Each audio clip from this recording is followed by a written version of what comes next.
Today we're going to make an artwork based off the alphabet using overlapping. So the first thing, first grade, is you always need to write your name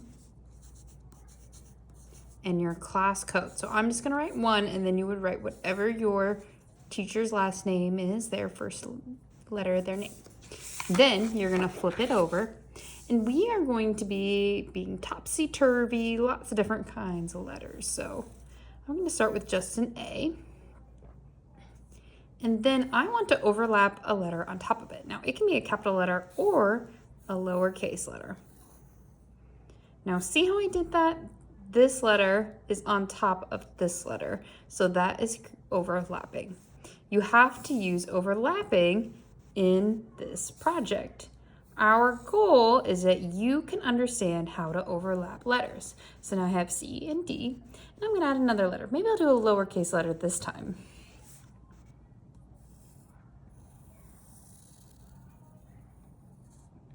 Now notice how I'm not doing so much letters that it looks like scribbles.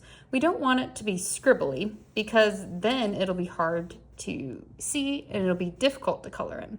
Eventually you're going to be coloring in inside all of these little areas right here. So we don't want to do that because then it will be too hard to color. Now I can make some letters that are big. So I'm doing a big letter X. Notice how there's lots of overlapping.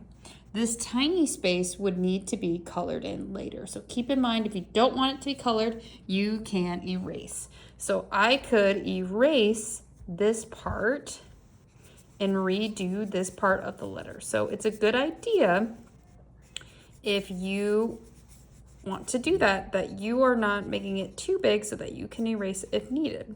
So I think what I'm gonna do is I'm going to erase it so it's not gonna create that little tiny shape. I want more bigger shapes on there. So I'm gonna try again, right next to it, but not quite there. There we go, so that'll be a little easier. I don't have that little shape. So you're gonna continue adding different letters. Now, you don't have to just make it all the same size. Maybe I'm gonna do a giant letter E. I'll do it this way. I can flip my paper over again, and then maybe I'll do another letter, a B, another B. Maybe I can have an O, and maybe I have another O, and another O, another O, and a W.